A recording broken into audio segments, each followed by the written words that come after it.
आपला महाराष्ट्रामध्ये तुम्हा सर्वांचं स्वागत करते।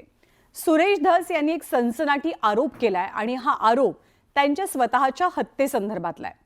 सतीश भोसले उर्फ खोक्या प्रकरणात आपल्याला विलन ठरवून आपल्याच खुनाचा कट रचल्याचा खळबळजनक दावा भाजपचे आमदार सुरेश धस करतात। कुख्यात गँगस्टर लॉरेन्स बिश्नोईच्या टोळीनं हा सगळा कट आखल्याचा दावा धसांनी केलाय आणि त्यांच्या दाव्यामुळे अर्थातच खळबळ उडाली आहे। यामुळे पुन्हा एकदा बिश्नोई गँग चर्चेत येते। सुरेश धस बिश्नोई टोळीच्या टार्गेटवर। बिश्नोई टोळीनं आखला हत्येचा कट। धसांच्या दाव्यामुळे एकच खळबळ। अभिनेता सलमान खानला जीवे मारण्याच्या धमकीनं चर्चेत आलेल्या कुख्यात बिश्नोईकडे पुन्हा एकदा संशयाची सुई वळली आहे। कारण भाजप आमदार सुरेश धस बिश्नोई टोळीच्या निशाण्यावर आले आणि खुद्द सुरेश धसांनी हा गौप्यस्फोट केलाय। खोक्या हे निमित्त मात्र आहे, त्याच्या आडून बिश्नोई समाजापर्यंत जायचं हे कोणाचे डोके आहेत हे एकदा मला मुख्यमंत्र्यांकडून तक्रार करून आणि माझं मत आहे की पोलिसने स्पेशल पोलीस नेमून याची चौकशी करावी। सुरेश धस यांच्या या आरोपांमुळे एकच खळबळ उडाली आहे। कारण सतीश भोसले उर्फ खोक्या प्रकरणात बिश्नोई टोळीची एंट्री झाल्याचा दावा त्यांनी केलाय। खोक्या सध्या तुरुंगाची हवा खातोय, तो आमदार सुरेश धसांचा कार्यकर्ता आहे।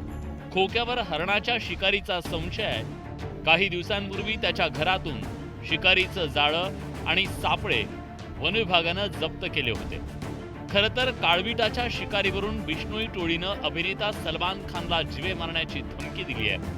तसंच त्याच्या घरावर गोळीबार केला होता।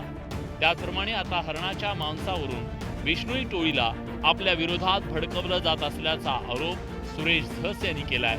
मात्र यावर अंजली दमानी यांनी शंका व्यक्त केली आहे। फक्त कट यशस्वी झाला, फक्त एवढंच आहे की त्या दमानी ताईंना यांना सांगणं आहे की तुम्हाला ज्या गोष्टी माहित नसतात त्याच्यात किमान तोंड तरी घालू नका। एकीकडे बिश्नोईच्या एंट्रीवरून सुरेश धस आणि दमानियांमध्ये जुगलबंदी रंगली आहे, तर दुसरीकडे खासदार बजरंग सोनवणेंनी धसांना संरक्षण देण्याची मागणी केली आहे। नक्कीच असं काहीतरी असेल आणि ते बेजबाबदारपणे बोलणार नाहीत, त्याच्यामुळे त्यांच्या जर असं काही असेल तर त्यांना पोलीस प्रशासन असेल, एसपी साहेब असतील यांनी सुद्धा संरक्षण देण्याची सुद्धा गरज आहे।